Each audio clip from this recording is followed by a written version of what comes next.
Festival d'Istres avec Serge Macazdar qui est là pour nous présenter toute une série de prototypes.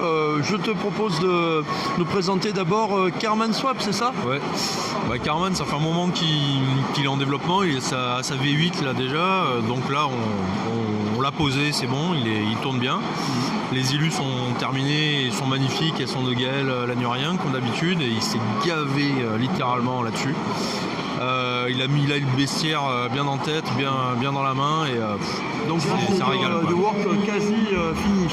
Ouais, là on est vraiment sur quelque chose qui se rapproche beaucoup d'un produit fini, sur un proto très évolué avec illustration définitive, etc.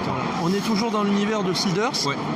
Le but du jeu, comme toujours, hein, c'est de continuer dans cet univers, de raconter des choses dedans et d'essayer de le faire vivre. Donc là, c'est un jeu d'exploration un peu original dans le sens où il y a 3 manières de gagner.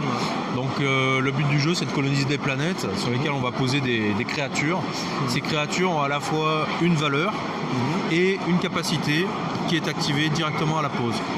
Donc c'est un jeu où on va jouer qui se joue en 2 équipes de 2, un peu comme la belote, et qui va être caractérisé par le fait que les cartes ne meurent jamais. Elles vont tourner entre 3 zones de jeu qui sont la main, le plateau et le marché. Et dès qu'une carte est entrée en jeu, elle n'en repartira jamais. Il n'y a jamais de destruction de carte, de disparition de carte. Donc plus ça va, plus on a d'opportunités et de combos disponibles dans le jeu, parce que c'est un jeu à combo. Je pose une carte qui me permet de faire ci et de faire là, etc. Voilà. Donc j'essaye d'optimiser mes coups comme ça, sachant que je vais pouvoir gagner soit par la colonisation de planètes, soit par les découvertes scientifiques que je fais en apprenant de la disparition de certaines espèces qui vont se jouer sur ce plateau-là. Donc là, ça va me donner une victoire immédiate si j'arrive à atteindre cette étoile-là. Et parallèlement, à chaque fois que je vais coloniser une planète et que j'arrive à remporter cette colonisation grâce à mes vaisseaux, je vais augmenter de 1 sur cette échelle-là.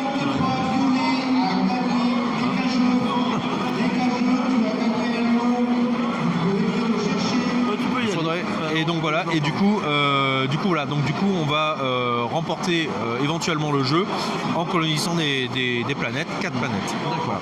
Donc là on est sur du jeu expert ou familial plus? On va dire expert moins. D'accord. Et pour une durée de combien de temps à peu près? Alors ça peut aller relativement vite à cause des jauges qui sont ici, où là on a un win immédiat.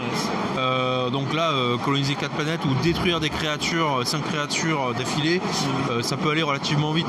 J'ai des parties qui sont terminées en 20 minutes, d'autres qui ont pu durer 1 heure. Voilà, c'est de cet ordre-là. Et la mécanique du jeu, c'est quoi? On a une main de cartes et on... Alors en fait, tu as une main de cartes, c'est comme à la belote, tu as une main de cartes qui ne va faire que diminuer au cours du jeu. Tu joues des cartes, tu n'en récupères jamais. Et elles apparaissent sur le plateau au fur et à mesure.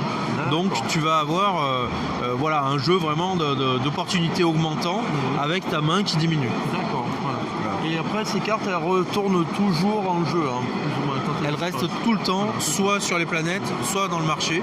Et ta main se vide pour remplir ces 2 zones de jeu au fur et à mesure du jeu.